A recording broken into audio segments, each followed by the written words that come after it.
ये सैया दौरा उठा लो माथे हो। चलो न छोटी घाटे ये सैया दौरा उठा लो माथे हो। सैया जी अरे सभी टोला पड़ोसा के दौरा दौरी निकल गई। अरे वो नहाते बानी अभी। बाप रे बाप अरे छोटी माई के घाटी पर गाना नु बाजता जी। हमर सहेलिया पहले ही चल गई बिया। चलो न छोटी घाटे ये सैया दौरा उठा लो माथे हो। चलो न छोटी घाटे ये सैया दौरा उठा लो माथे हो। दौरा उठा लो माथे हो। दौरा उठा लो माथे हो। चलो न छोटी घाटे ये सैया दौरा उठा लो माथे हो। चलो न छोटी घाटे ये सैया दौरा उठा लो माथे हो।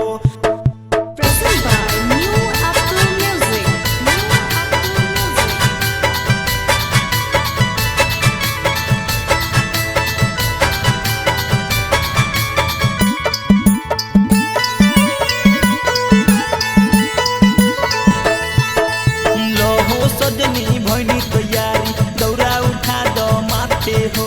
लहो सजनी भैनी तैयारी दौरा उठा दो माथे हो। दौरा उठा दो माथे हो। दौरा उठा दो माथे हो।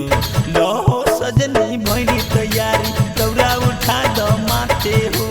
लहो सजनी भैनी तैयारी दौरा उठा दो माथे हो। तारू हमर पार्टनर बा सबसे आगाड़ी भागल बसन। सोनू साहेब करानवा ऋतिक बा अभिनव अनुरागवा अनिलवा दीपकवा विजया लोकवा धर्मेंद्र। अरे जल्दी चलो दौरा उठाओ जय छठी मैया। चलो न छोटी घाटे ये सैया दौरा उठा लो माथे हो। चलो न छोटी घाटे ये सैया दौरा उठा लो माथे हो। दौरा उठा लो माथे हो। दौरा उठा लो माथे हो। चलो न छोटी घाटे ये सैया दौरा उठा लो माथे हो। चलो न छोटी घाटे ये सैया दौरा उठा लो माथे हो। Present by New Apple Music. बोला बोला छठी मैया की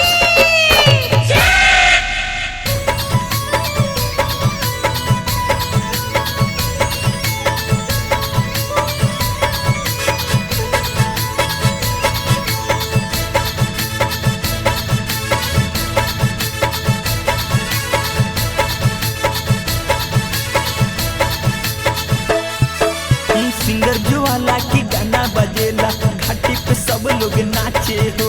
सिंगर ज्वाला की गाना बजेला घाटी पे सब लोग नाचे हो।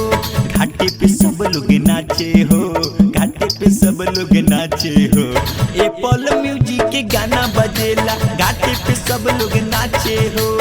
एप्पल म्यूजिक के गाना बजेला घाटी पे सब लोग नाचे हो। घाट पर आए हुए तमाम शरणार्थी भक्तगण सेवकगण सभी को साउंड सर्विस की तरफ से और न्यू एप्पल म्यूजिक की तरफ से हार्दिक हार्दिक शुभकामनाएं। और ऐसे ही मस्ती कीजिए और दोनों हाथ उठा के बोलिए छठी मैया की। चलो न छोटी घाटे ये सैया दौरा उठा लो माथे हो। चलो न छोटी घाटे ये सैया दौरा उठा लो माथे हो। दौरा उठा लो माथे हो। दौरा उठा लो माथे हो। चलो न छोटी घाटे ये सैया दौरा उठा लो माथे हो। चलो न छोटी घाटे ये सैया दौरा उठा लो माथे हो। Number 1 studio new apples Motihari. Alok Bharti Motihari. Contact number 8507063299.